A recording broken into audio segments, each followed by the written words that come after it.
மற்றும் ஊவா மாகாணங்களிலும் மாத்தளை மற்றும் நுவரெலியா மாவட்டங்களிலும் சில இடங்களில் 75 மில்லிமீட்டர் மழை பெய்யக்கூடும் என வளிமண்டலவியல் திணைக்களம் எதிர்வு கூறியுள்ளது.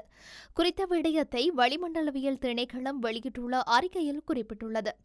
இதன் அடிப்படையில் வடக்கு, கிழக்கு, வடமத்திய, ஊவா மற்றும் தெற்கு மாகாணங்களிலும் மாத்தளை மற்றும் நுவரெலியா மாவட்டங்களிலும் அவ்வப்போது மழை அல்லது இடியுடன் கூடிய மழை பெய்யும் என தெரிவிக்கப்பட்டுள்ளது.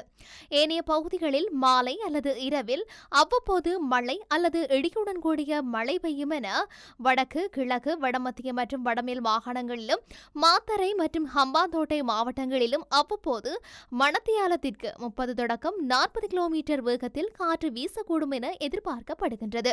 மேல் சப்ரகமுவ மற்றும் மத்திய மாகாணங்களிலும் காலி, மாத்தறை மற்றும் பதுளை மாவட்டங்களிலும் சில இடங்களில் காலை வேளையில் பனிமூட்டம் நிறைந்து காணப்படும் என தெரிவிக்கப்பட்டுள்ளது. மேலும் இடியுடன் கூடிய மழையுடன் ஏற்படக்கூடிய தற்காலிக பலத்த காற்று வீசக்கூடும் எனவும் மின்னல் தாக்கங்களால் ஏற்படும் பாதிப்பை குறைக்க பொதுமக்கள் தேவையான முன்னெச்சரிக்கை நடவடிக்கைகளை எடுக்குமாறும் வளிமண்டலவியல் திணைக்களம் கோரிக்கை விடுத்துள்ளமை குறிப்பிடத்தக்கது.